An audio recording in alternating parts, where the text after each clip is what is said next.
할렐루야. 예, 옆에 있는 분 축복하도록 하겠습니다. 이렇게 축복하겠습니다. 추위를 대비하십시오라고 축복하시기 바라겠습니다.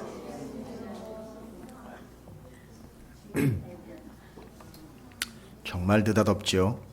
예. 이건 세월이 가는 정도가 아닙니다. 오늘 우리는 말씀을 통해서 하나님의 세계 경영을 살피겠지만 날씨 하나도 하루 차이로 하나님의 주관하심 아래에서 너무 현격하게 차이를 지금 경험을 하고 있어요.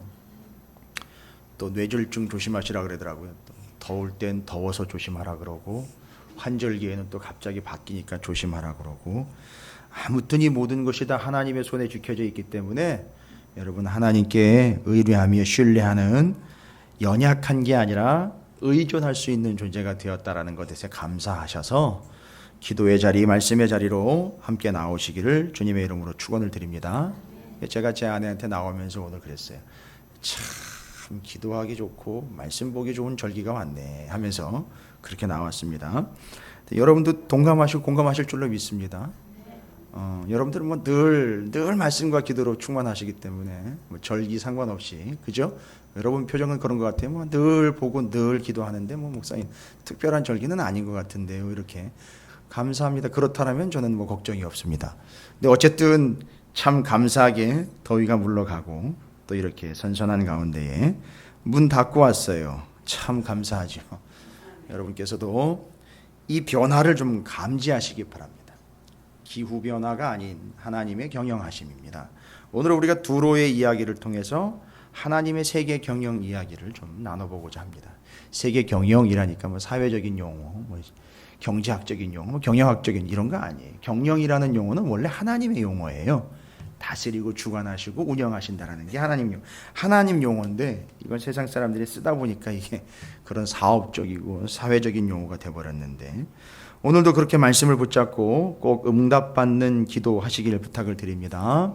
오늘 새벽에 제가 시편 70편과 71편을 나누면서 함께 나누는 거예요. 이 세 부류의 사람이 있어요. 세상에는 어떤 사람이 있느냐. 첫 번째, 자기가 잊혀지지 않으려고 발버둥을 치는 인간들이 있어요.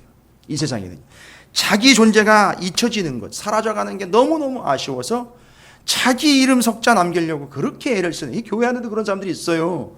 자기 이름 내고 자기 얼굴 내려고 하는 사람들이 분명히 있어요. 예, 하나님 제가 내드릴게요. 내드릴 테니까 저 인정해 주세요라고 기도도 예배도 헌금도 그런 식으로 하는 사람들이 있어요.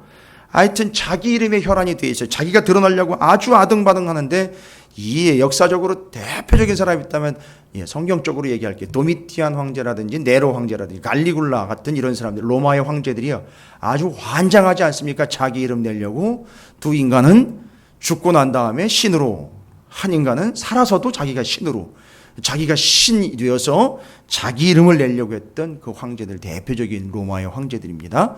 그러니까 자기가 드러나려고 했고 자기가 잊혀지는 걸 용납을 못해요. 그래서 사람들이 나 무시하면 가만히 안 있어요. 정말 가만히 안 있어요. 내가 무시당하거나 내 이름이 땅에 떨어지는 것을 용납을 못해요. 이런 부류의 사람이 하나가 있고요. 한 부류의 사람은 시편 70편의 다윗과 같이 하나님을 잊지 않으려고 기념식까지 만들어내는 사람들이 있어요. 자기가 가지고 있는 권력으로 자기를 잊지 않게 하려고 그런 법들도 만들 법하잖아요. 그런데 다윗은 어떻게 합니까? 기념식을 만들어서 하나님이 어떠한 하나님인지를 잊지 않으려고 자기에게 주어진 권력을 그렇게 사용을 해요. 기념식이라는 것까지 만들어서. 그럼 뭔 기념식입니까? 제헌절입니까? 개천절입니까? 뭐 이런 그런 기념이 아니에요. 바로 이 기념식을 통해서 하나님이 어떠하신 분인지를 기억하고 잊지 않으려고 합니다. 시편 71편 오늘 새벽에 나눈 말씀인데 하나님이 잊지 않는 사람이 있더라는 거예요.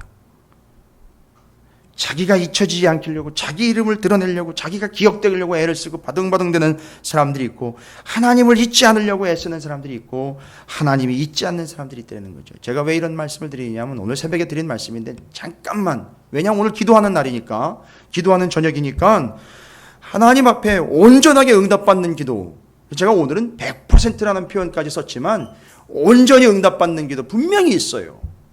이거 잊지 마십시오. 뭐 비법이요? 아니 그딴 거 아닙니다. 기대하지 마세요. 뭐 비법 그런 거 얘기하지 마시고 성경에 나와 있는 거예요. 그래서 제가 출애굽기 이야기를 드렸어요. 왜 하나님은 이스라엘을 출애굽했느냐? 왜 하나님이 이스라엘을 출애굽시켰느냐? 그들이 못 살겠다고 발버둥을 치고 막 아우성을 치고 그 소리 듣고 짜증나가지고요. 그냥 단순히 불쌍해서요? 아니요. 출애굽기에는 분명히 나와 있어요. 분명히 기록하고 있습니다. 왜 하나님은 이스라엘을 출애굽시키셨느냐? 출애굽기 2장 24절 25절에 분명히 그렇게 기록되어 있어요. 제가 이 이야기 드리는 것은 오늘 두로의 이야기가 관계없는 게 아니라 기도와 직결되어 있기 때문에 잊지 마시고 새겨두시고 이따가 기도하실 때 보면 정확하게 오늘 말씀을 붙잡고 기도하시라고 말씀을 드리는 거예요. 신구약 66권 다 붙잡고 기도하시라는 거예요. 왜 이스라엘을 출애굽시켰느냐? 근거가 뭡니까? 출애굽기 2장 24절부터 25절까지 하나님이 그들의 고통 소리를 물론 들으셨어요. 듣지 못하는 분이 아니니까요. 들었습니다. 하나님이 아브라함과 이삭과 야곱에게 세운 그의 언약을 기억하사라고 분명히 나와 있어요. 하나님이 이스라엘 자손을 돌보셨고 하나님이 그들을 기억하셨더라. 여러분 좀 이제는 우리가 하나님 앞에 좀 기억되는 존재가 됐으면 좋겠어요. 그리고 우린 이걸 기억해야 돼요. 하나님이 인간의 어떠함에 반응하여 나오시는 분이 아니에요. 그냥 하나님의 속성과 하나님의 어떠하심으로 인하여 우리에게 역사하시는 분이지 우리의 어떠함에 반응하시는 분이 아니에요. 지성이만 감천인 분이 아니에요. 우리의 지성이요, 이 우주에 있는 지성이 다 한꺼번에 포장을 해가지고 하나님 앞에 다 올려드려도 그 지성 가지고는 되지 않아요. 여기서 지성은 알지자를 이야기하는 게 지식의 지자가 아니에요. 우리의 모든 노력과 애씀과 힘씀을 다 인류를 다 싸잡아가지고선 하나님 앞에 드려도 거기에 좌우되시는 하나님이 아니에요. 좀 심하게 얘기하면 하나님한테는 다 필요 없어요. 그런 거. 그게 아쉬운 분이 아닙니다. 착각을 하고 있는 게 오늘날 교회와 성도들이 문제인 거죠. 뭐 때문에 그들을 끌어내셨느냐? 하나님이 아브라함과 이삭과 야곱에게 약속하신 그 언약의 말씀을 기억했기 때문에 출애굽하신 거예요. 끌어내신 거라고요. 출애굽은 뭡니까? 누가복음에 나와 있잖아요. 유일하게 출애굽이라는 개념이 뭐와 관련해? 출애굽은요, 구원과 관련되어 있는 거예요. 구원. 우리를 구원하신 이유는요, 우리의 어떠함 때문에 구원한 게 아니에요. 내가 뭐 어떻게 했기 때문이 아니라 하나님의 어떠하심이죠? 하나님이 그 약속을 기억했기 때문에, 하나님이 직접 하신 약속을 기억했기 때문에 끌어내신 거예요. 제 얘기가 아니에요. 성경에 나와 있습니다. 그러니까 우리는 늘 나의 어떠함을 가지고 자꾸 나를 기억시키려고 그래요. 나를 존재 가치를 부각시키려고 합니다. 아니요, 나의 어떠함이 아니라 나의 그러함에도 불구하고 하나님이 이러한 분이라는 게 드러나는 인생이 돼야 된다는 거죠. 오늘 말씀에서는요, 두로의 이야기지만 여러분 말씀 붙잡으십시오. 왜 이런 얘기 드립니까? 이스라엘을 구원해내신 근거는 이스라엘에게 있지 않았어요. 이스라엘 때문에 구원했다고 분명히 얘기 안 하고 있어요. 하나님이 아브라함과 이삭과 야곱에게 직접 말씀으로 약속하셔서 성경에 분명히 기록되어 있는 그 언약 때문에 그걸 기억하시고 응답하신 거예요. 오늘 이 밤에 여러분 기도하실 때에 여러분의 기억력을 다 동원하셔야 돼요. 하나님의 말씀에 대한 기억력을 다 동원하셔서 하나님 이렇게 말씀하시지 않으셨나요? 하나님 이렇게 말씀하셨지요. 하나님 제가 이렇게 말씀하신 것으로 기억하고 있습니다. 하나님 이 말씀 맞지요. 하나님 말씀하신 게 이 내용이 맞지요. 하나님 제가 알기로는 하나님 이렇게 말씀하셨습니다. 하나님 이 말씀을 기억해 주셔서 제게 응답해 주십시오. 오늘 제가 이렇게 헌금했으니까 이 헌금 받으시고 좀 한 번 더 돌아봐 주십시오가 아니에요. 하나님 그 말씀 약속 기억해 주시고 그것에 근거해서 응답해 주십시오라고. 이 밤에 그렇게 기억하시길 부탁을 드립니다. 그렇게 기도하시길 바랍니다. 100% 하나님의 온전한 응답을 받는 기도의 방법이에요. 성경에 나와 있는 거예요. 그리고 오늘 하나님의 말씀을 통해서 27장의 말씀, 에스겔서 27장의 두로에 대한 이야기죠. 에스겔은요, 이미 이스라엘은 망하기 직전의 상황에서 동족들과 함께 에스겔이 바벨론으로 끌려와 있는 상황에서 하나님이 말씀하시는 이 주변 나라들에 대한 정황들을 설명을 해주고 있어요. 이스라엘 너희만 망하는 게 아니다. 너희 주변에 있는 여러 나라들도 망하는데 26, 27, 28장에 두로에 대한 멸망의 이야기예요. 27장의 이야기는 두로가 이 망한 걸 전제로 하고 이미 곡소리 나는 거예요. 그러니까 지금 여기서 27장은 이미 홍정락 권사님한테 연락이 갔고 이미 다 꾸려졌고 거기서 지금 곡을 하고 있는 상황이에요. 끝난 거예요. 상황 정리된 거예요. 두로라는 나라는 이미 이제 곡소리가 나게 되는, 여기는 지금 27장에 보면 에가라라고 이야기했지만 뒤에 26절부터 36절까지가 그 구체적인 내용이에요. 어쩌다 그렇게 됐냐? 어쩌다 그렇게 됐지? 도대체 어떻게 그런 일이 있을 수 있지? 아니 어떻게 그 사람한테 그런 일이 있을 수 있지? 오늘 저녁에 하나님이 데려가시면 내일 아침에 대부분의 사람들이 그런 반응을 보여요. 어제까지 괜찮았는데 갑작스럽게, 마치 우리가 오늘 어제까지는 그렇게 더웠는데 오늘 이렇게, 이런 인생이에요. 두로를 보고 다른 얘기는 안 나와요. 곡소리와 안타까운 소리밖에는 안 나와요. 두로를 바라보면서. 그게 두로예요. 근데 이 두로라는 나라는요, 이스라엘 주변에 있었던 나라들 중에 정말 잘 나가는 나라였었어요. 엄청 잘 나갔습니다. 뭐 때문에 잘 나갔으면, 잘 나간다는 게 뭐 다른 게 있으면 돈이 많았다는 얘기죠. 무역을 잘했어요. 엄청나게 잘했습니다. 장사 끝내주는 사람이에요. 매매 거래하면 이 사람들 빼놓을 수 없습니다. 빼어난 장사꾼들이에요.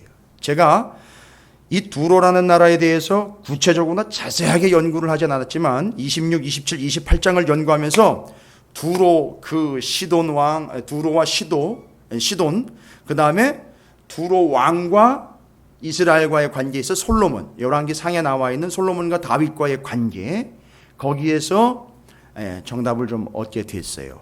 이게 말씀을 읽다 보니까 정확하게 정리가 잘 되더라고요. 뭐 조금 있다가 또 그 이야기도 드릴 거예요.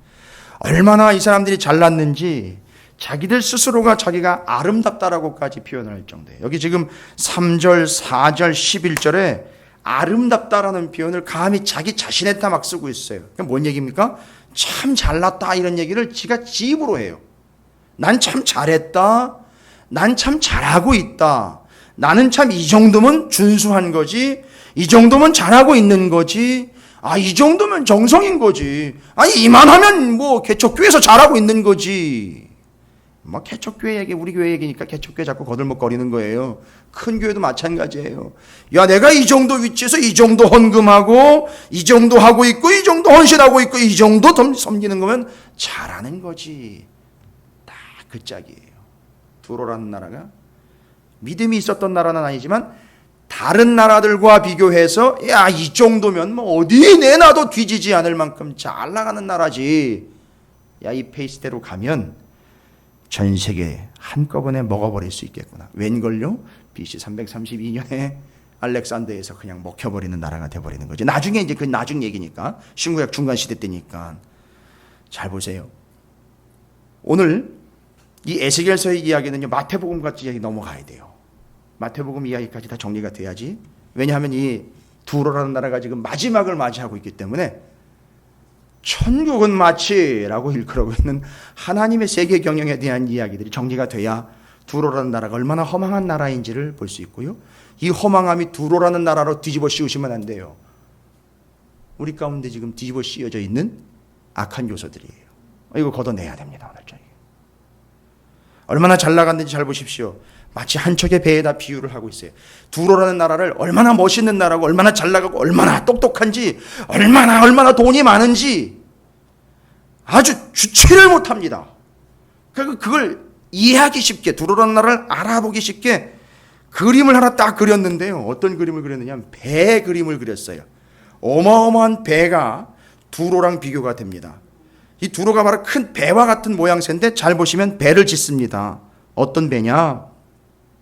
스닐의 5절부터 해보면 스닐의 잣나무로 내 판자를 만드는, 이건 스닐은 이제 동네 이름이에요. 여기 동네 이름이 많이 나와요. 뒤에 가보면 12절부터 25절까지 보면 두로라는 나라와 거래를 주고받았던 수많은 주변에 있는 또 무역국들, 대상국들이 소개가 되고 있어요. 그 사람들 다 여러분 파악하시거나 이해하실 필요 없어요. 뭐 어디 지명 어디서 뭐가 나왔고 뭐, 예, 큰일 납니다. 그거 연구하면 또 이거 본문 또 산으로 가는 거예요. 또 배가 산으로 가는 거예요. 그런 거 연구하실 필요 없어요. 뭐 누구 나라 어느 나라가 뭘 했고 그런 거 보실 필요 없어요. 그건 연구의 대상이 아닙니다. 이거 얘기하려고 하는 내용은 그게 아니에요. 27장 1절부터 11절까지 보면 두로라는 나라가 어떤 모양으로 지금 기록되어 있느냐 하면 판자인데 잣나무 판자예요. 참 좋은 나무죠. 이거 어디서 쉽게 구할 수 있는 거 아닌데 그 잣나무를 구해서 판자를 만듭니다. 그러니까 배에 들어가는 판자는 다 여기서 들여와서 잣나무로 다 만들어내는 거예요. 그리고요 또 나무가 들어가죠. 레바논의 백향목을 가져다가 돛대를 만듭니다. 좀 상상을 좀 해보세요. 아무리 배를 좀 안 타시는 내륙에 살고 계시다 그래도 좀 상상을 한번 해보십시오. 이 당시에는 나무로밖에는 배를 지을 수 없으니까 제가 뭐 굳이 상상을 좀 도와드리면 노아의 방주 정도로 좀 기본적으로 좀 생각을 하시고 그 정도의 버금가는 그런 배를 지금 짓고 있다라는 걸 한번 생각해 보십시오. 거기다가 잣나무 백향목으로 돛대를 만듭니다. 돛대는요. 돛 아시죠? 돛은 위로 가는 거고요. 닷은 아래로 가는 거예요. 그래서 돛과 같이 할 때의 그 비유들을 좀 아실 거예요. 그 돛대요. 돛을 다는 대. 그건 레바논의 백향목으로 가져다가 돛대를 만듭니다. 여러분, 이거 가져다 만든다는 게 뺏어다 만드는 거 아니잖아요. 충분히 가져올 수 있게끔 서로 교류가 되고 있는 거예요. 그러니까 잘 나가는 나라예요, 이 나라는. 어쨌든지 원하는 건 필요한 건 다 구할 수 있는 나라예요. 아주 아쉬운 거 없는 나라입니다. 그리고 돛대를 만듭니다. 바산의 상수리 나무로 뭘 만들어요? 노를 만듭니다. 그리고 기띔섬 황양목의 상하로 꾸며 뭘 만듭니까? 갑판을 만듭니다. 자, 잘 만들고 계세요? 만들어가고 있습니다. 애굽에 수놓은 가는 배, 그걸로 돛을 만듭니다. 돛은요, 돛대 만들었죠. 거기다가 달아서 바람을 맞아가지고 갈 수 있게끔 해주는 노도 만들었고 돛을 만들어 깃발도 만들었습니다. 애굽에서요, 그 유명한 애굽의 그 귀한 천을 갖다가 돛 만들어 버리는 거죠. 깃발 만듭니다. 그리고 거기서 엘리사 섬의 청색 자색 배실로 차일을 만들었다. 차일 뭐예요? 차일은요, 덮개입니다. 덮개. 뭐든지 덮는 덮개를 이야기해요. 큰 천이요. 그 다음에는요, 8절에 시돈과 아로와 주민들이 내 사공이 되었음이며, 여러분 사공은 또 누구로 씁니까? 주변에 있는 나라들 힘 좋은 일꾼들을 다 차출을 해가지고 사공을 쓰는 거예요. 노젓는 사람들 다 거기서 데려오는 거예요. 여기서 노 한 번 짓는 것도 아무나 짓는 게 아니에요. 선택된 사람들만 짓는 거예요. 이 사람들이 이런 위치에 있는 거죠. 그리고 두로야 너 가운데 있는 지혜자들이 내 선장이 되었도다. 선장은 누굴 세워요? 자기들 나름대로 지혜롭다라고 여기는 자들을 선장으로 새긴 거예요. 여기서 이제 함정에 걸리는 거죠. 스스로 지혜롭다 하는 자가 선장에 올랐어요. 여러분, 제가 스스로 지혜롭다 할 때 우리 교회는 큰 문제가 생겨요. 이게 목회자들이 가지고 있는 오류예요. 스스로 지혜롭다라고 착각해서 선장의 위치에 있는 자들, 정말 조심해야 하는 이들이죠. 다 마찬가지. 교회 직분자들 다 마찬가지. 스스로 지혜 있다 해서 자기 위치에서 자기 직분이 최고인 양, 마치 자기가 선장인 양 오해하면 안 됩니다. 착각하면 안 돼요. 저 같은 사람이 제일 경계해야 되죠. 9절입니다. 끝나지 않았어요. 그 발의 노인과 또 지혜자들이 또 나와요. 그러니까 세계에 있는 지혜로운 자들을 다 데리고 와서 뭐를 쓰는지 아십니까? 배의 틈을 막는다 그랬어요. 배의 틈을 막는다는 건 뭐냐면, 배가 뭐 틈이 생겨요. 배가 망가지면 수리하는 수리공들로 유학파들을 쓰는 거예요. 배가 망가지면 배를 수리해야 되는데 문제가 생기면은요, 마치 그 틈을 메꾸듯 그렇게 해야 되는데, 그 사람들 누굴 쓰느냐 하면 해외에 있는 유명한 수리공들을 데려오는 거예요. 돈 무지하게 걸리겠죠. 우리나라의 울산 이런 데 있는 조선소에서 해외 기술자를 데려다가 배를 지을 때 그 기술자들이 조언을 듣거나 그들을 채용하는 거예요. 여러분, 어마어마한 금액이 들어갑니다. 이 기술은요, 대단한 기술이기 때문에 아랑곳하지 않습니다. 뭐 어떤 비용 얼마나 들어가든지 말든지 두로라는 나라는 배를 그렇게 만들어요. 그리고요, 바사와 룻과 붓이 내 군대 가운데 병정이 되었습니다. 배에다가 군사들 태워가지고 움직이는 거지요. 항구에다가 군사들 쭉 세워놓습니다. 그것도 다 용병들이에요. 돈 주고 채용합니다. 그 창과 칼로 방패로 무장한 그 용사들을 배 위에다 세워가지고 쫙 도열시킵니다. 완벽하게 갖추었지요. 땅의 항구의 땅에서는요, 배가 들어오면 배를 맞이할 수 있는 안전한 항구로 군사 시설도 만들고 거기다가 완벽하게 접안할 수 있게 만들어 놓는 거예요. 여러분, 제가 성경 구절을 그냥 그 있는 그대로 설명을 드렸어요. 그런데 여러분 상상을 좀 자극하면서 생각을 좀 하시라고 말씀드렸는 게 27장 1절부터 11절까지를 오늘날 관점으로, 오늘날 이야기죠. 오늘날 배를 짓는 것처럼, 오늘날 배를 만드는 것처럼 생각을 했다면요, 각종 최신 장비를 갖다가 들여놓고 어마어마한 인재와 해외 유학파들을 데려다가 최신 기술을 탑재를 하고 그 위에는 어마어마한 병사를 이끌고 그 위에다가 차와 같이 어떠한 대적들도 능히 감당해낼 수 있고 어떤 공격도 막아낼 수 있고 심지어는 가서 쳐부술 수도 있는 군사력까지 갖춘 이 완벽한 배, 이게 누구의 모습이라고요? 두로의 모습이에요. 그걸 보고 아름답다고 막 배를 만들어 놓고 두로라는 나라가 세워졌는데 그걸 보고 너무너무 환상적이다, 판타스틱하다, 뷰티풀하면서 지게가 지네를 박수치면서 난리가 나서 너무 완벽한 거예요. 세상에 이런 배는 없는 거예요. 이런 나라는 없습니다. 이렇게 잘 나가는 나라는 없어요. 이렇게 완벽한 배는 없습니다. 오늘날로 치면 뭘 만든 거나 마찬가지죠. 예? 우리나라에는 없다고 너무 없는 티를 내지 마시고. 예? 지금 여행 다니는 게 아니에요. 잔뜩 최신 장비를 갖춰가지고 가장 완벽한 시스템과 가장 완벽한 장치와 군사력까지 다 갖췄어요. 이게 한번 뜨면 초토화됩니다. 어지간한 나라는 다 초토화가 돼요. 뭐죠? 예? 항공모함 아닙니까? 항공모함.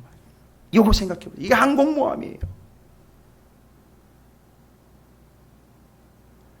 우리나라가 그래도 꿈에도 그리는 그 항공모함. 남의 나라가 좀 와줘야지 좀 그나마 좀 힘쓰는 그 항공모함. 그 위에 비행기가 어마어마하게, 군사력이 어마어마하게 엄청난 기술과 최신 기술들이 완벽하게 탑재가 돼서 그게 뜨면 전 세계의 나라들이 불불불 떨면서 그들의 국방력을 다시 점검하고 체크하게 들어가는 바로 그런 무지막지한 항공모함과 같은 그런 배와 같은 나라가 두로라는 나라였다. 제가 지금 두로 예찬을 하는 게 아닙니다. 에시겔이 그 두로가 지금 스스로 교만과 자만과 만족에 빠져 있는 이유를 설명했는데 그럴만하지요. 그렇죠? 안 그렇습니까? 그럴만하지 않습니까? 어마어마한 항공모함 같은 그런 위용과 그런 자태를 가지고 있고 그런 파워를 가지고 있는데 나설만하지요. 죄송합니다. 표현 좀 경망스럽게 쓸게요. 나댈만하지요. 잘난 척할만하지요. 그러니까 그걸 보고 아름답다고 표현을 한 거예요. 스스로 만족하면서. 여러분, 그런데 더 기가 막힌 건 하나님이 이걸 한마디로 그냥 완전 묵사발을 만들어 버립니다. 다른 얘기 안 하셔요. 26절이죠. 여러분, 항공모함은 어디에 떠 있어요? 예? 바다에 떠 있습니다. 항공모함은 바다에 떠 있어요. 그 무시무시하고 어마어마하고 무지막지한 큰 대형 함선들도요, 어디에 떠 있습니까? 바다에 떠 있어요. 하나님 뭐라 그러시는지 들어보세요. 내 사공이 너를 인도하여 큰 물에 이르게 하며. 그렇죠. 바다 한가운데 어마어마한 배가 한가운데 이르게 돼요.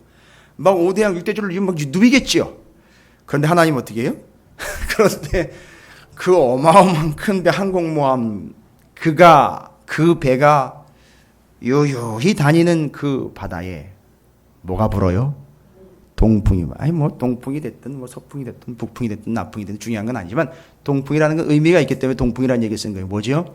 그 어마어마한 배도 바다 위에 떠 있기 때문에 하나님이 하면 어떻게 되는 거죠? 폭풍 한번 제대로 가서 때려주면 끝나는 거예요.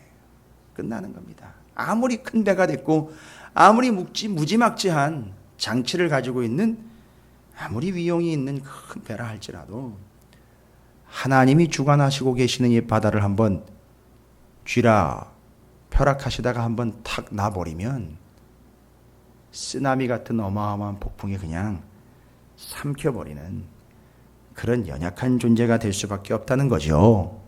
여기서 그래서 동풍이라는 말을 쓴 것은 다른 게 아니고 동쪽에서 부는 바람이기 때문에 동쪽에 있는 더 센 폭풍, 동쪽에 있는 바벨론 이야기하는 거예요. 그게 들어와서 잡아먹는다 이 얘기를 하는 거죠. 아니 뭐 그런 건 정치적인 거라 얘기 안 하더라도 아무리 자기가 그 바다 위에서 날고 기는 항공모함이라 할지라도 지는 바다 위에 떠 있는 거예요. 바다가 한번 흉흉하여 아래와 윗 바닷물이 휘저어서 한번 뒤집어지면 같이 뒤집히는 겁니다. 뭘 얘기하는 겁니까? 조심하십시오. 항공모함은 아무리 커도 바다에서 잘난 척하지만 자기가 제일 자신 있는 거기서 제일 심각하게 무너질 수 있다는 사실이에요. 교만이 패망의 선봉이 되는 이유입니다. 혹시 우리 가운데 두로가 지금 저지르고 있는 오해와 착각은 뭐냐면 이 바다에서 내가 최고야 라고 했는데 그 바다에 빠진다는 거예요. 이해가 되십니까? 이 바다에선 내가 최고야 라고 이야기했는데 그 바다에 빠진다는 거예요. 이 분야에 있어서 내가 최고야 했는데 그 분야 그것 때문에 자기가 무너진다는 거예요. 그것에 있어서 내가 최고인데 그것 때문에 무너진다는 거예요. 그 교만 때문에요. 글쎄요, 그게 잘하고 있는 것과 그게 자신 있는 건지 모르겠지만 그것 때문에 무너진다는 거예요. 내가 더 열심히 예배드리고 있는데 할 때에 그것 때문에 무너져요. 내가 그나마 그래도 헌금하고 있는데 할 때 그것 때문에 무너지는 거예요. 그게 인생입니다. 주의하십시오. 우리 교회가 개척 이후로 말씀 이래가지고 여러분이 자신감을 좀 가지신지 모르겠습니다만 조심하십시오.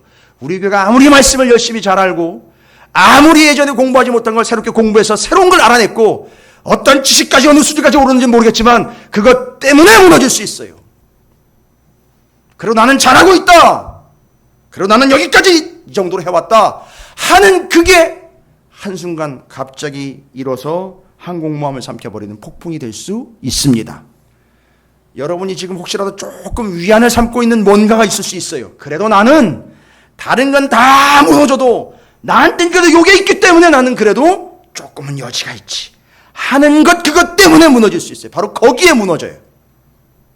이게 두로가 감지하지 못한 인생의 한계예요. 여러분 조심하십시오. 아니요, 같이 조심하자고요.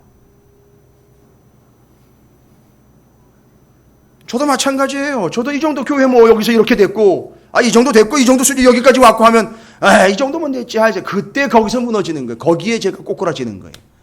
바로 거기가 마음껏 활보할 수 있는 것 같지만 거기가 함정이에요. 바로 그 자신감 있다라고 여겨졌던 바로 그게 그 사람의 교만함의 이유가 되고 그가 넘어질 수밖에 없는 바로 그 무대가 뭐가 됩니까? 무대가 무덤이 된다라는 사실을 잊지 마시기를 축복합니다. 여러분을 책망하는 게 아니에요. 날씨 한번 조금 바뀌어도 생각이 완전히 바뀌어버려요.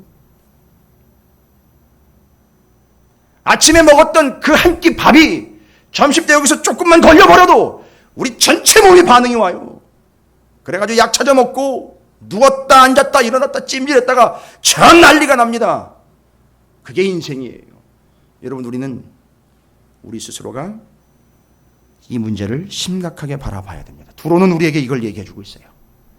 그들이 아무리 잘 나가도 그들이 정말 자신 있는 그 부분이 바로 그가 넘어지는 이유가 되었다는 사실입니다. 주의하십시오. 깨어서 겸손하게 근신하십시오. 그렇다고 자랑하지 말라는 얘기는 아니에요. 겸손하게 자랑하십시오. 나누시고요. 그러나 자신만만하지는 마십시오. 언젠간 넘어집니다. 그것 때문에. 이게 두로가 우리에게 이야기해 주는 겁니다. 항공모함은 바다에 있어요. 항상 겸손해야죠. 바다가 치고 올라오면 그것도 바다에 가라앉게 되어 있습니다.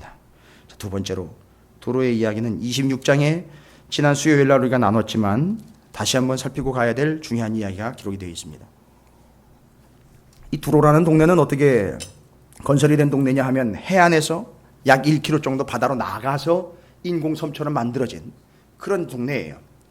그러니까 마치 이 해안에서 보면 바다를 멀리 나가서 거기 지어진 듯한 마치 거기에 있는 이 무인도와 같은 그런 섬처럼 이렇게 바위처럼 그렇게 보여요.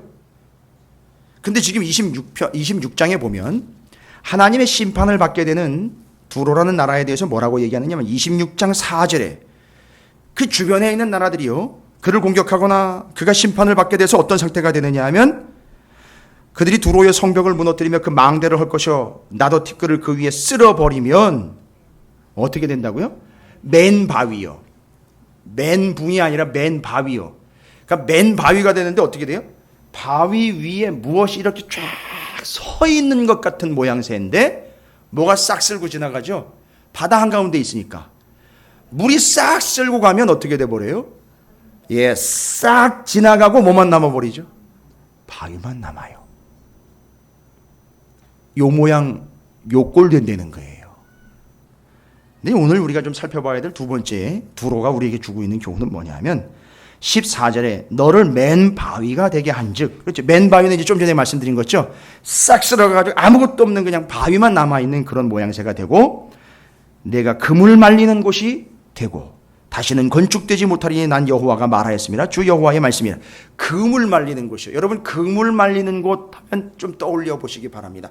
그물을 말리는 데예요. 그러면 넓고 평평한 데다가 그물 가지고 쓰고 들어와서 수리해가지고 거기다가 쫙 펼쳐놓고 말릴 거 아닙니까? 수리는 나중에 하나에 말리고 난 다음에 하여튼 언제 수리를 하든지 하여튼 말리려고 쫙 펼쳐놓겠지요. 그런데 이 나라는요. 두로라는 나라는 그물 하면 어떨까요? 익숙하지요. 왜요? 이 나라는 그렇죠. 해양업을 하고 있고 무역을 하고 있고 배를 잘 다루기 때문에 이 그물에 있어서도 일가견이 있는 거예요. 근데 이 바위를 보니까 그물이 널려 있지 않아요. 왜냐하면 싹 쓸어가 버렸기 때문에 그물이 없고 맨 바위가 되었다라는 걸 이야기하는 거예요. 자, 제가 왜 이런 얘기를 드리느냐 하면 여러분 신약성경 마태복음 한번 좀 가보시겠습니다. 마태복음 13장.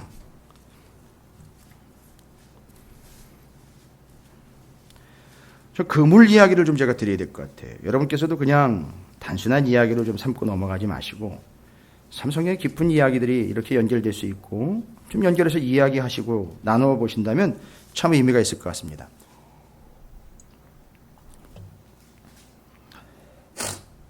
예수님이 천국에 대해서 많은 이야기를 하셨거든요. 천국에 대해서 천국은 왜 천국이라고 이야기를 하느냐 하면 천국이 원래는 하나님의 나라예요. 근데 이스라엘 백성들이 이게 하나님이라는 말을 함부로 쓸 수가 없어요. 마태복음에 보시면 이렇게 천국은 마치 자꾸 그러니까 원래는 천국이라는 말이 원래 어떻게 썼어야 되냐면 하나님의 나라는 이라는 말로 썼어야 되는데 천국이라는 말은 한자로 썼으니까 그렇죠. 의미는요. 하늘나라는 이라는 말로 바꾼 거예요. 이 사람들은 어떻게 해요? 하나님이라는 말이 나오면 붓을 꺾어요. 그리고 하나님이라는 말을 쓰기 위해서 붓을 빨아요.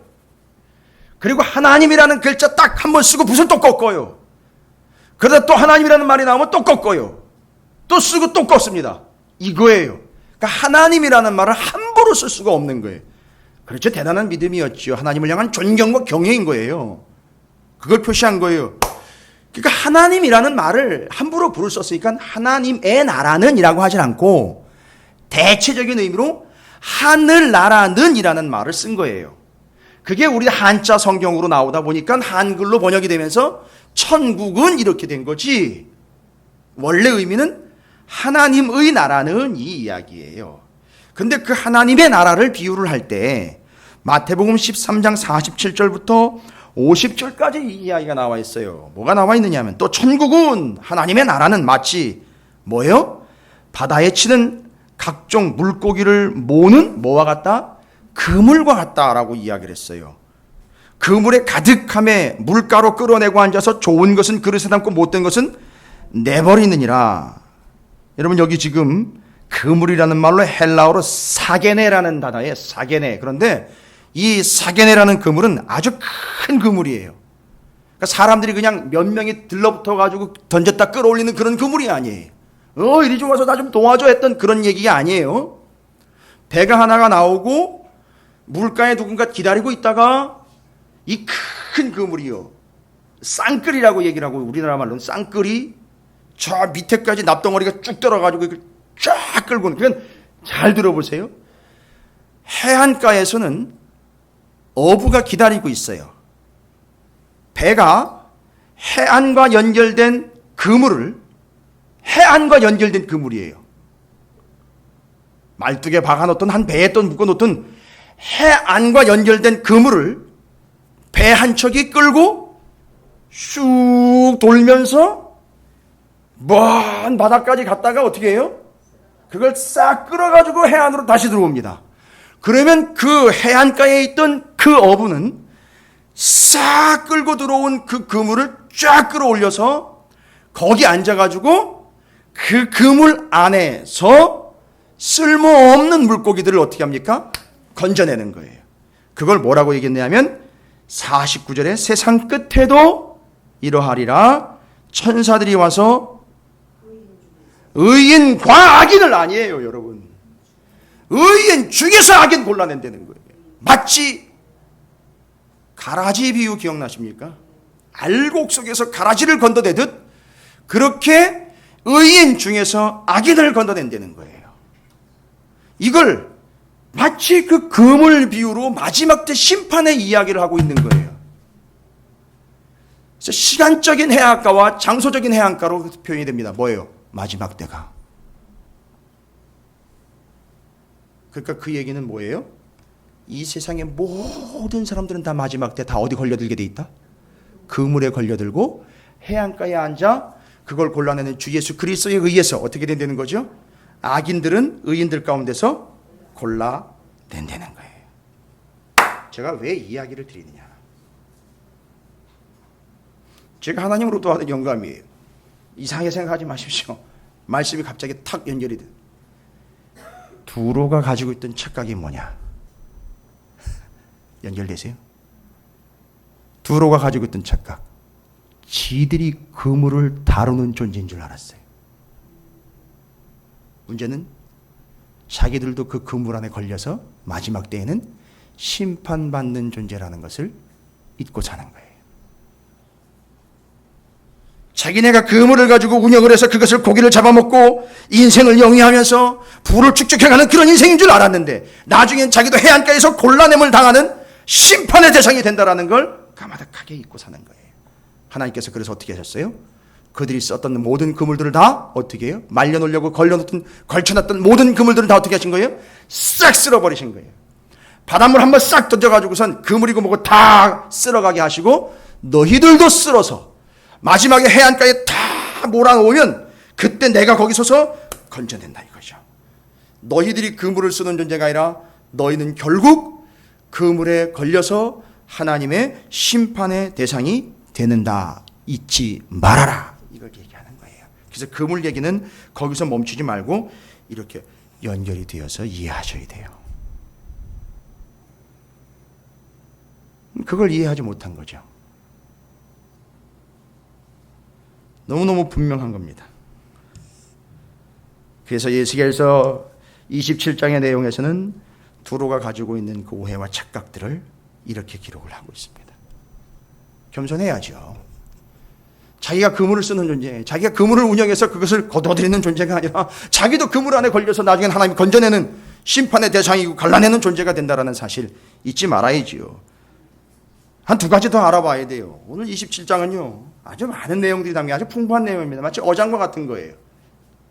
그물질해 가지고 싹 걷어 올리면 거기 풍성한 어죽이 있는 것처럼 내용이 많은 내용들이 있어요. 그걸 갖다 12절부터 25절까지 뭐 많은 나라들과 교역했던 그런 풍부함. 아니요, 절대 그렇게 보시지 말라 그랬죠. 다른 사람 다 볼 필요 없어요. 다른 나라들 볼 필요 없습니다. 다른 나라 봐봐야 속만 상해요. 우리 집에는 아무것도 없으니까. 근데 거기 보면 그들이 거래 품목이 나와요. 그죠? 다른 나라 여러 나라 엄청나게 많은 거래 품목이 나옵니다. 이 두로라는 나라가 정말 대단한 나라인 것 같아요. 그러니까 아쉬울 게 없는 거예요. 아니, 기도할 필요가 없는 거예요, 이 사람들은. 하나님 믿을 필요가 없는 거예요. 너무너무 풍족하니까. 그런데 문제는 뭐냐 하면, 여러분 17절에 보십시오. 이스라엘과도 교육을 했어요. 여러분 첫 번째 교육이 정말 뻑적지근한 교육이 한 번 있었죠. 어마어마한 양이, 상당히 좋은 고급질의 양질의 이 재료들이 이스라엘로 넘어온 때가 있었죠. 교육이 있었죠. 언제죠?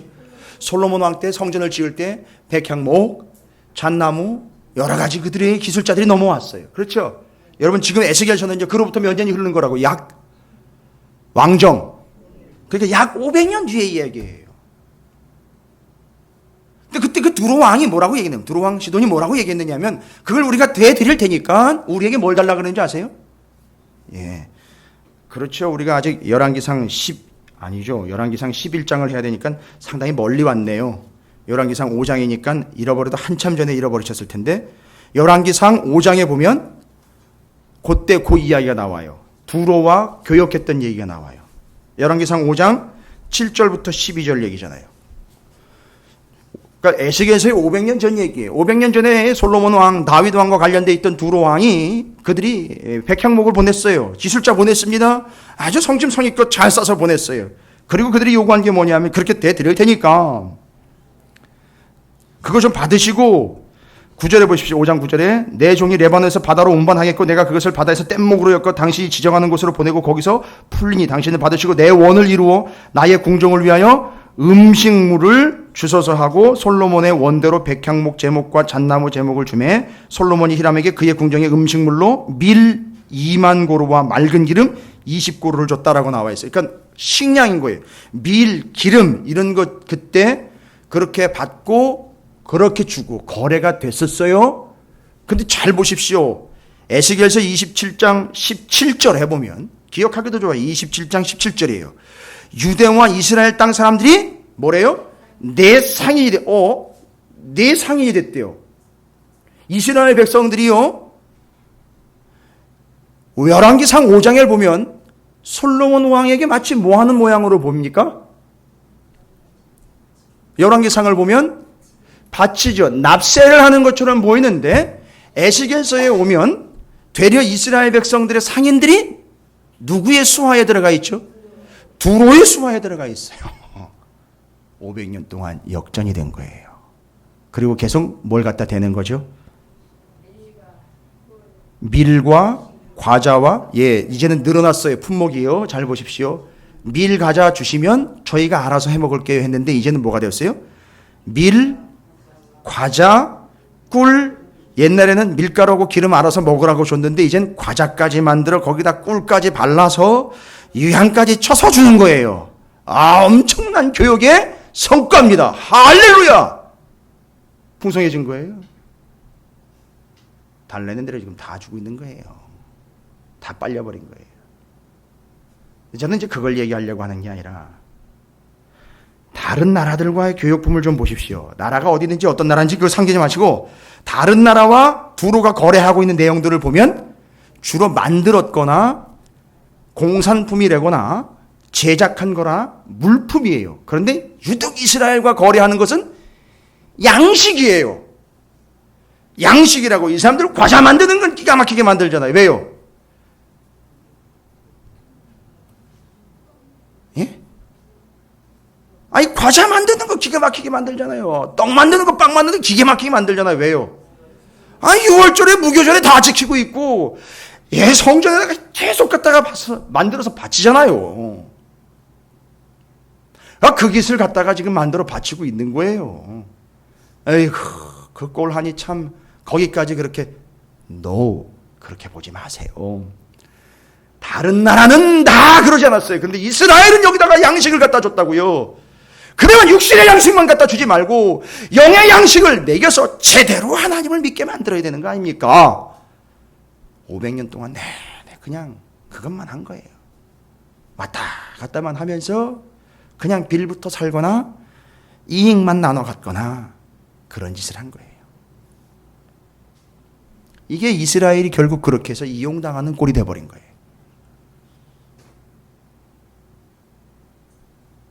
여러분, 세상은요, 우리 교회와 성도들에 대해서 일단 기대가 있는 바가 있어요. 그런데 기대보다 더 심각한 게 뭐냐 하면 교회와 성도들을 이용하려고 하는 부분들도 너무 많다는 거죠. 조심하십시오. 원칙 지키십시오. 줄 때는 주지만 뭘 줘야 되느냐 하면 생명의 양식을 줘야지. 그게 진짜 구제지. 내가 먹을 수 있지만 나도 안 먹고 줄 수 있는 것이 진정한 구제이고, 진짜 구제는 뭐냐면 그를 구원해 주는 게 구제지, 그냥 마구잡이로 퍼주는 게 구제가 아니에요. 근데 뭘 줄 수가 있어야죠. 말씀을 주고 복음을 주고 생명을 주고 언약의 백성이라는 걸 알려줘야 되는데 뭘 줄 수가 있어야죠. 성경을 알아야 주고 성경을 알아야 말씀을 알아야 전해주지요. 밥 한 번 먹어, 이 얘기 수두룩하게 합니다. 우리가 밥 한 번 먹지. 밥 먹으면서요 맨 남의 얘기하고 남의 교회 얘기하고 다른 사람 얘기하고, 세상에 은혜스럽지 얘기는 죄다 골라다가 밥 먹으면서 그런 얘기는 심튀겨가면서 밥 튀겨가면서 그렇게 열심히 합니다. 그러나 하나님의 말씀과 진리와 복음은 단 한마디도 전하지 못하는 채로 밥이나 먹지 하고 말아버리는 거예요. 여러분, 다 좋아요. 주시고요, 퍼주세요. 복음도 말씀도 진리도 생명도 주세요. 그게 두로가 못한 거예요. 두로에게 못한 거예요, 이스라엘이. 저는 그걸 얘기하고 싶은 거예요. 그러니까 지금 두로 왕 시돈이 솔로몬과 그런 거래를 텄던 뒷이야기, 느헤미야도 또 나오죠.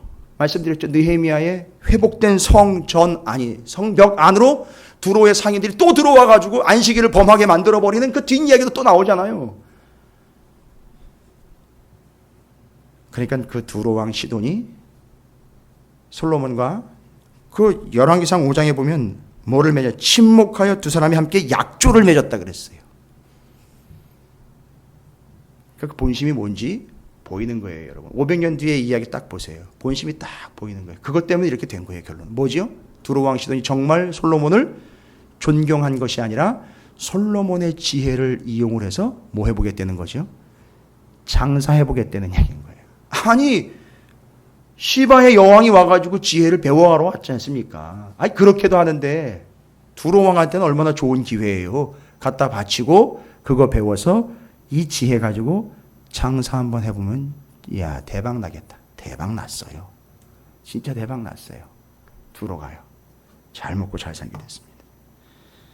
그러나 그 속에서 이스라엘의 위치와 관계에서 우리는 두로의 오해와 두로의 착각도 연구해야 되겠지만 이스라엘의 그 역할도 우리는 진정으로 살펴봐야 됩니다. 못했어요. 생명의 양식을 주지 못했다는 게 끝입니다. 두로가 착각한 건 뭡니까? 자기가 아무리 대단한 항복모함일지라도 자기는 바다 위에 떠 있고 바다가 치면 자기도 가라앉을 수 있다라는 착각, 그것 겸손하게 받아들이지 못했다라는 거죠. 자기들이 그물질하는 존재인 줄 알았어요. 아니요, 그물질하는 분은 하나님이에요. 하나님의 나라는 이와 같으니 너도 그물 안에 걸려 너도 나중에는 평가받고 판단받고 심판받는 존재라는 거 잊지 말아라 라는 거예요. 여러분, 이건 두로에게 하는 얘기가 아닙니다. 저와 여러분에게 드리는 말씀이에요. 그 다음에는요, 양식으로 교육해서 얻어내는 건 많았습니다. 뭐 밀가루 대주고 기름 대주고 유향까지 다 들여서 과자 기름 다 대줬습니다. 그러나 정작 대줘야 되는 거예요. 복음의 말씀, 생명의 말씀, 진리의 말씀 대줘서 구원을 시켜야 되는데 하지 못했다는 거죠. 결국 같이 망하는 꼴 돼버리는 거 아닙니까 지금. 끝으로 26절부터 36절까지 있는 내용입니다. 그 어마어마한 항공모함에 들어갔던 그 모든 인원들 있지 않습니까? 내 사공이 너를 인도하여 큰 불에 이르게 하며 동풍이 바다 한가운데 불어 너를 무찔렀도다. 내 재물과 상품과 바꾼 물건과 내 사공과 선장과 이거 다 아까 나왔지요. 1절부터 11절까지 나온 그 사람들 대단한 사람들 아닙니까? 근데 그 사람들이 다 어떻게 됐습니까? 다 빠져버렸어요. 다 끝난 겁니다.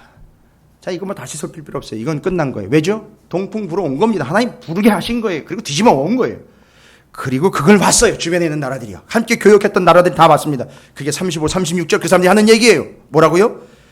섬의 주민들이 너로 말미암아 놀라고 왕들이 심히 두려워하여 얼굴에 근심이 가득한 거예요. 뭐 때문에요? 두로가 망한 거 보고요. 세상에 어떻게 저런 일이 있을 수 있지? 아니 어떻게? 그들이 한 질문이 뭘까요? 예? 그들이 질문을, 그 주변에 있는 나라들과 그 왕들이 뭐라고 질문했을까요?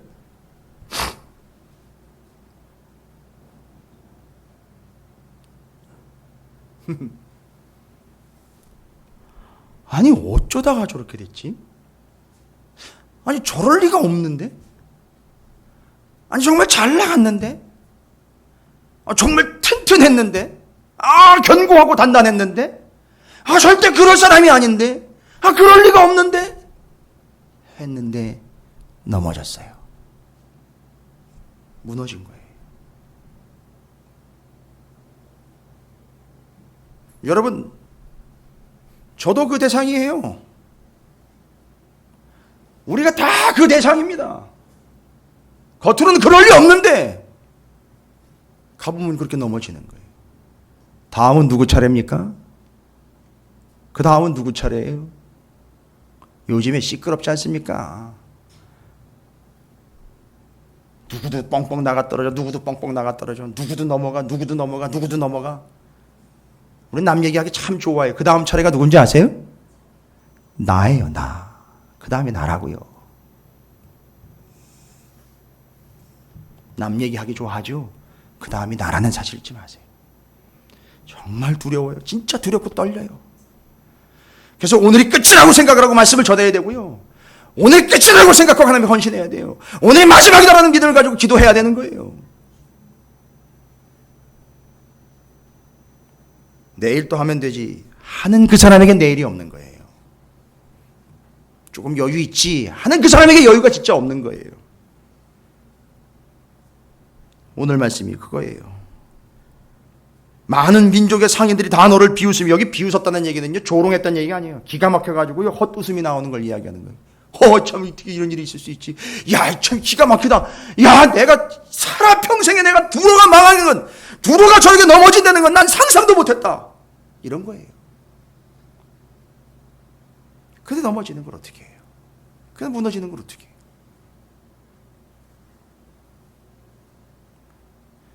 두로 이야기가 남의 이야기고 두로 이야기고 그냥 옛날 이야기라고 자꾸 마음에서 그렇게 하고 싶으실 거예요. 자꾸 그냥 그렇게. 자꾸 그러고 싶을 거예요. 죄송합니다. 착각 깨세요.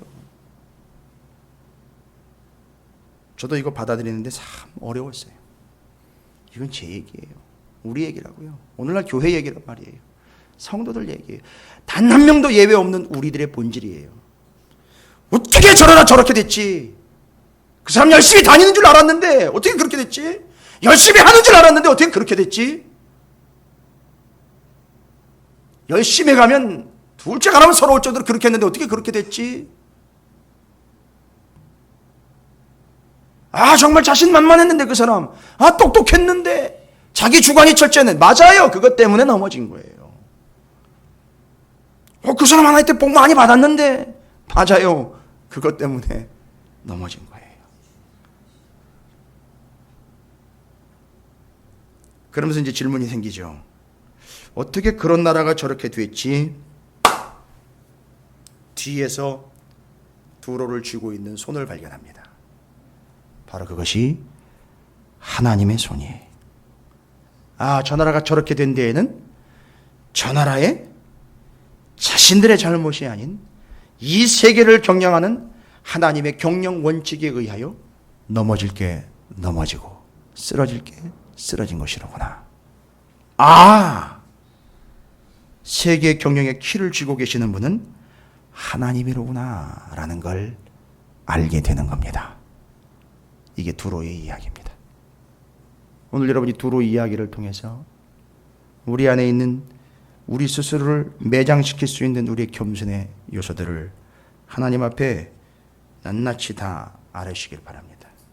두로가 분명히 우리에게 일러주고 있어요. 에스겔서 27장은 우리에게 기도 제목을 주는 거지 지식을 주는 게 아니에요. 너희들 오늘 이렇게 기도해. 김 목사 오늘 이렇게 기도해. 이게 기도 제목이야. 너가 자신만만한 거 그것 때문에 네가 넘어질 수 있는 거야. 그 정신 차리라고. 똑바로 그거까지 기도해. 그거 교만의 요소로 발전될 수 있으니까 여기서 정신 차리고 깨어서 기도해. 네가 그물질하는 존재가 아니야. 네가 거둬들이는 존재가 아니야. 너도 그 그물 안에 들어가 하나님의 심판받는 존재지. 겸손해. 너가 지금 교회를 살찌우고 교인들 숫자를 늘리는 그런 개념이 아니라 양식을 먹이고 구원을 시켜야 될 그런 사람들에게 이것도 좋고 저것도 좋다라고 이야기해주는 그런 개념이 아니라 복음과 생명을 전하는 존재가 되라고, 한번 밥이나 먹지요 하고 그렇게 나누는 존재가 아닌 생명을 가지십시오라고 전할 수 있는 진정한 통로가 되라고. 누가 진짜 주관자인지 인정하란 말이야. 봐, 하나님이 뒤에서 쥐고 있는데 온 세상은 인정하지 않고 있다가 도대체 어쩌다 이런 일이 일어났지 했는데 아는 사람은 알더라는 거죠. 하나님이 그러셨지, 하나님이 하셨지. 여러분, 우리의 인생은 바로 그런 인생입니다. 오늘 이 밤에 하나님의 주권을 완벽하게 인정하셔서 겸손하게 하나님 앞에 기도하시고 우리의 생명을 나눠주는 축복의 통로가 되고, 하나님이 세상을 주관하시는 분이니 하나님 오늘도 언약을 잊지 마시고 그 말씀 잊지 마시고 오늘 내 기도를 응답해 주십시오. 두로처럼 되지 않게 해주십시오. 고스란히 두로의 이야기를 하나씩 하나씩 읊어가면서 하나님 전 그렇게 되지 않게 해주시고, 하나님 그렇게 되지 않게 해주시고, 하나님 이스라엘처럼 그런 두로에게 맨날 먹을 거나 갖다 대주는 그런 존재가 아니고 구제 공동체가 아닌 구원 공동체가 되게 해달라고, 그 통로가 되게 해달라고. 하나님이 이 세상을 주관하시는 분이라는 사실을 오늘 말씀에 통해 깨달았으니 나를 주관하시고 우리 집 주관하시고 가정, 교회, 민족, 감리교회와 민족의 교회들을 주관해달라고, 세계 열방을 주관해달라고 그렇게 기도하세요. 그렇게 쳤던 그 손이 주관하셔서 붙잡아 주셔서 꽉 붙잡아가지고 안도하게 인도하시고 안전하게 하시며 살아있게 그 손으로 역사해 주실 줄로 믿습니다. 여러분이 오늘 기도해야 될 제목이 있다면 이 세상에 두루를 쥐고 흔들고 계시고 이 바다를 쥐고 흔들고 계시는 하나님께 구하십시오. 그게 도리입니다. 여러분이 오늘 이미 기도 제목을 받으셨어요. 에스겔서 27장 전체를 다 기도 제목을 받으셨어요. 심지어 마태복음의 금을 비유까지 하나님의 나라는 이런 것이라는 걸 다 들으셨어요. 진정 여러분이 하나님의 나라에 있다면, 그 나라의 백성이라면 그 말씀 가지고 언약 붙잡고 하나님이 이렇게 말씀하셨지 않습니까? 라고 기도하십시오. 혹이라도 좀 힘들시고 어려운 상황 가운데 있다면 오늘 이 말씀이 여러분에게 힘이 되시고 기도의 이유가, 기도의 근거와 기도의 제목이 되실 줄로 믿습니다.